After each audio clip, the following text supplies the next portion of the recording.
আমি সমস্ত মহিলাদের উদ্দেশ্যে কিছু কথা বলার জন্য এই ভিডিওটা করছি। সমস্ত মহিলারা দয়া করে প্লিজ প্লিজ তোমরা মন দিয়ে ভিডিওটা দেখো এবং কথাগুলো বোঝার চেষ্টা করো। তো সবার আগে বলি, hello friends, welcome to happy family. আশা করি তোমরা সবাই খুব ভালো আছো, সুস্থ আছো, অবশ্যই সাবধানে আছো। আর আমি খুব একটা যে ভালো আছি তা নয়, কারণ গলার অবস্থা খারাপ। আমি এইটার হেল্প নিচ্ছি কারণ জোরে জোরে কথা বলতে পারছি না, আর প্রচণ্ড কাশি হয়েছে, যার কারণে আমাকে এটা নিয়ে আস্তে আস্তে কথা বলতে হচ্ছে। তো যেটা বলার উদ্দেশ্যে ভিডিওটা করা, আমি সমস্ত মহিলাদের উদ্দেশ্যে কিছু কথা বলতে চাই। তোমরা দেখেছো ভিডিওটা কদিন আগে, এই শুটকি জানোয়ার এই চরিত্রহীনা মহিলা একটা ভিডিও করেছিল, যেখানে বলেছিল যে প্রত্যেকটা মহিলাই স্বামী ছাড়া পরকীয়া আছে, অন্য পুরুষের প্রতি আসক্ত হয়, অন্য পুরুষকে ভালো লাগতেই পারে, লাগে, প্রত্যেকটা মহিলারই হয়। এটা কত বড় সমস্ত মহিলাদের জন্য কত বড় অপমানজনক একটা কথা, সেটা আশা করি সবাই বুঝতে পারছো।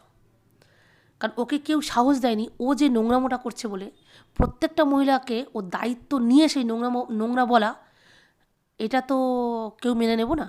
কারণ ও নোংরামো করছে, ও করছে, সেটা ওর দায়িত্বে ও করছে। তাহলে অন্যরা কি করছে তার দায়িত্ব নেওয়া ওকে কে সাহস দিয়েছে? তারা নোংরামো করছে কিনা, অন্য মহিলারা তারা স্বামী ছেড়ে, স্বামী থাকা সত্ত্বেও পরকীয়া করে, অন্য পুরুষের প্রতি আসক্ত হয়, এটা বলার অধিকার ওকে কে দিয়েছে? এটা বলা মানে কি? প্রত্যেকটা মহিলাকে অপমান করা, প্রত্যেকটা মহিলার ক্যারেক্টারে দাগ লাগানো। এটা আমার মনে হয়, জানি না তোমাদের কি মনে হয়। যদি তোমাদের মনে হয় তো কমেন্টে অবশ্যই জানাবে যে আমি ঠিক বলছি কি ভুল বলছি। ও যেটা করছে সেটা প্রত্যেকটা মহিলা নিশ্চয়ই করছে না। আর ওকে যারা সাপোর্ট করে কথা বলছে, ভিডিও করছে বা কমেন্ট করছে, তাদেরকে তোমরা বুঝে নাও, তাদের গায়ে যদি এই কথাটা না লাগে, তারা প্রত্যেকেই ওর ক্যাটাগরির মহিলা, যার কারণে এই কথাটাতে তাদের কোনো গায়ে লাগেনি যে তারাও এই পরকীয়ায় লিপ্ত আছে, স্বামী ছাড়াও তারা পরকীয়ায় লিপ্ত আছে, সেই জন্যই ওর কথাটাকে তারা অ্যাকসেপ্ট করে নিয়েছে। ঠিক আছে?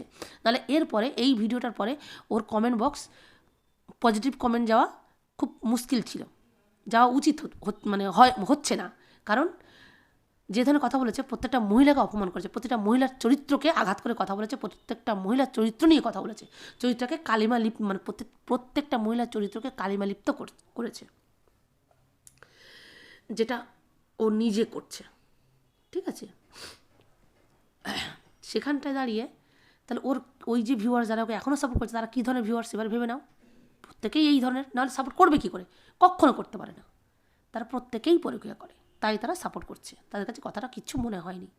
কিন্তু আমি সবার কাছে অনুরোধ করব, যাদের যাদের এই কথাটা অপমানজনক মনে হয়েছে, যারা যারা মনে করছো যে এটা প্রত্যেকটা মহিলাকে অপমান করেছে, প্রত্যেকটা মহিলার চরিত্র নিয়ে কথা বলেছে, চরিত্রকে আঘাত দিয়ে কথা বলেছে, আমি মনে করব সেই সব মহিলারা সবাই মিলে প্রতিবাদ শুরু করুন। সমস্ত ভিউয়ার্সরা, সমস্ত ক্রিয়েটারদের আমি বলছি, জানি না আমার ভিডিও কজন দেখবে, যেহেতু আমি ভিডিও দিই না সেহেতু ভিডিওর ভিউজ খুব একটা হয় না। তো যে কজন হচ্ছে, যে কজনের কাছে আমার ভিডিওটা পৌঁছাচ্ছে, তাদের প্রত্যেককে আমি এই করজোরে অনুরোধ করব, তোমরা সবাই মিলে, যদি তোমাদের এটা আঘাত লাগে, যদি তোমাদের এটা মান সম্মানে লাগে এবং চরিত্রে কোনো রকম মানে মনে হয় যে তোমাদের সবার চরিত্র নিয়েও খেলা করেছে, ওকে খেলা করার অধিকার তো কেউ দেয়নি, তাহলে এটা নিয়ে সবাই প্রতিবাদ করো এবং কৈফিয়ত নাও। তাহলে কৈফিয়ত নিতে গেলে কি করতে হবে? ও যেখানটায় যাচ্ছে, সবাই জানো তোমরা, সেখানটায় গিয়ে সবাই তোমরা কৈফিয়ত নাও। ঠিক আছে? নাহলে বাইরে কোথায় সেটা আমরা খুঁজে পাচ্ছি না।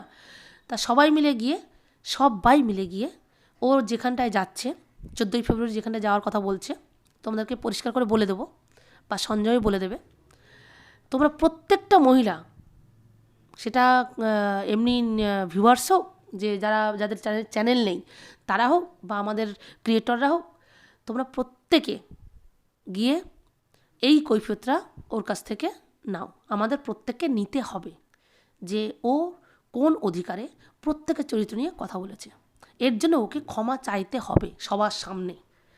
হ্যাঁ, এই প্রতিবাদটা তোমরা সবাই মিলে গিয়ে করো। তার জন্য তোমরা সবাই রেডি হয়ে যাও, রেডি থেকো, আমরা জানিয়ে দেবো বা সঞ্জয় জানিয়ে দেবে, জানিয়ে তোমরা সেখানটায় চলে যাও, গিয়ে এই কৈফিয়তটা তোমরা সবাই নাও। ঠিক আছে? যে চরিত্র নিয়ে কেন কথা বলা হলো, ও করে বলে কি সবাই করে? এই গ্যারান্টিটা ওকে কে দিতে বলেছে? কোন সাহসে ও দিয়েছে? তো এইটুকু বলার জন্যই আমি ভিডিওটা করলাম। তোমরা সবাই তৈরি থাকো, যাদের অপমান, যারা মানে যাদের এই কথাটা খারাপ লেগেছে, বা মনে করছে এটা অন্যায়, তাদের প্রত্যেকের কাছে আমি রিকোয়েস্ট করব তোমরা সবাই মিলে 14ই ফেব্রুয়ারি ওর কাছে গিয়ে কৈফিয়তটা নিয়ে নাও। তো চলো, দেখা হবে নেক্সট ভিডিওতে। সবাই খুব ভালো থেকো।